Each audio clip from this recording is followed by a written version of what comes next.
Bible പഴയ നിയമത്തിൽ നിന്നുള്ള വായന സങ്കീർത്തനങ്ങൾ 61 അധ്യായം.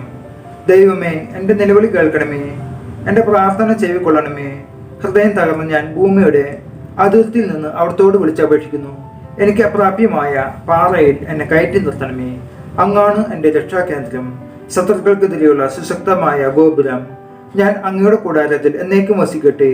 അങ്ങയുടെ ചിറകിൻ കീഴിൽ ഞാൻ സുരക്ഷിതനായിരിക്കട്ടെ. ദൈവമേ, അങ്ങ് എൻ്റെ നേർച്ചകൾ സ്വീകരിച്ചു. അങ്ങയുടെ നാമത്തെ ഭയപ്പെടുന്നവർക്കുള്ള അവകാശം എനിക്ക് നൽകി. രാജാവിന് ദീർഘായുസ്സ് നൽകണമേ. അവന്റെ സവത്സരങ്ങൾ തലമുറകളോളം നിലനിൽക്കട്ടെ. ദൈവസന്നിധിയിൽ അവൻ എന്നേക്കും സിംഹാസനസ്ഥനായിരിക്കട്ടെ. അവിടുത്തെ കാര്യം വിശ്വസ്തയും അവനെ കാത്തു സൂക്ഷിക്കട്ടെ. അപ്പോൾ ഞാൻ അവിടുത്തെ നാമത്തെ എന്നേക്കും പാടി പുകഴ്ത്തും.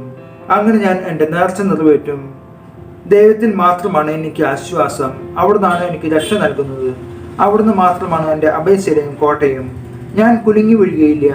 ചെരിഞ്ഞ മതിലും ആടുന്ന വേലയും പോലെയുള്ള ഒരുവനെ തകർക്കാൻ നിങ്ങൾ എത്ര നാൾ ഒരുമ്പെടും?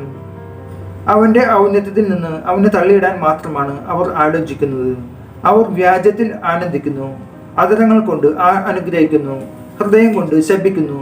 ദൈവത്തിൽ മാത്രമാണ് എനിക്ക് ആശ്വാസം. അവിടുന്നാണ് എനിക്ക് പ്രത്യാശ നൽകുന്നത്. അവിടുന്ന് മാത്രമാണ് എൻ്റെ അഭയശിലയും കോട്ടയും. എനിക്ക് കുലുക്കം തട്ടുകയില്ല. എൻ്റെ മോചനവും മഹിമയും ദൈവത്തിലാണ്. എൻ്റെ രക്ഷാശിലയും അഭയവും ദൈവമാണ്. ജനമേ, എന്നും ദൈവത്തിൽ ശരണം വയ്ക്കുവേൻ. അവിടുത്തെ മുമ്പിൽ നിങ്ങളുടെ ഹൃദയം തുറക്കുവേൻ. അവിടുന്നാണ് നമ്മുടെ സങ്കേതം. മർത്യൻ ഒരു നിശ്വാസം മാത്രം, വലിയവനും ചെറുവനും ഒന്നുപോലെ മിഥ്യയാണ്. തുലാസിന്റെ തട്ടിൽ അവർ പൊങ്ങിപ്പോകും. അവർ മുഴുവൻ ചേർന്നാലും ശ്വാസത്തേക്കാൾ ലഘുവാണ്.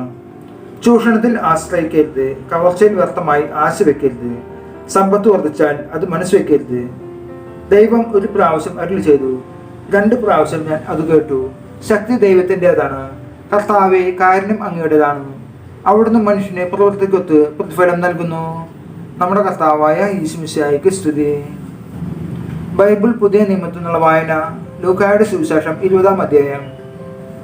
ഒരു ദിവസം അവൻ ദേവാലയത്തിൽ ജനങ്ങളെ പഠിപ്പിക്കുകയും സുവിശേഷം പ്രസംഗിക്കുകയും ചെയ്തുകൊണ്ടിരിക്കുമ്പോൾ പുരോഹിത പ്രമുഖന്മാരും നിയമജ്ഞരും ജനപ്രമാണികളോടുകൂടെ അവൻ്റെ അടുത്ത് വന്നു. അവർ അവനോട് പറഞ്ഞു, എന്ത് അധികാരത്തിലാണ് നീ ഇതൊക്കെ ചെയ്യുന്നത്? അഥവാ നിനക്ക് ഈ അധികാരം നൽകിയതാരാണെന്ന് ഞങ്ങളോട് പറയുക. അവൻ മറുപടി പറഞ്ഞു, ഞാൻ നിങ്ങളോടൊന്ന് ചോദിക്കട്ടെ, ഉത്തരം പറയുവേൻ. യോഹന്നാന്റെ ജ്ഞാനസ്നാനം സ്വർഗത്തിൽ നിന്നോ മനുഷ്യരിൽ നിന്നോ? അവർ പരസ്പരം ആലോചിച്ചു. സ്വർഗത്തിൽ നിന്നെന്ന് നാം പറഞ്ഞാൽ പിന്നെ എന്തുകൊണ്ട് നിങ്ങൾ അവന് വിശ്വസിച്ചില്ല എന്ന് അവൻ ചോദിക്കും. മനുഷ്യരിൽ നിന്നെന്ന് പറഞ്ഞാൽ ജനങ്ങളെല്ലാം നമ്മെ കല്ലെറിയും. എന്തെന്നാൽ യോഹന്നാൻ ഒരു പ്രവാചകനാണെന്ന് അവർ വിശ്വസിച്ചിരുന്നു. അതിനാൽ അവർ മറുപടി പറഞ്ഞു, എവിടെ നിന്ന് എന്ന് ഞങ്ങൾക്കറിഞ്ഞുകൂടാ. അപ്പോൾ യേശു പറഞ്ഞു, എൻ്റെ അധികാരത്തിലാണ് ഞാൻ ഇത് ചെയ്യുന്നതെന്ന് ഞാനും നിങ്ങളോട് പറയുന്നില്ല.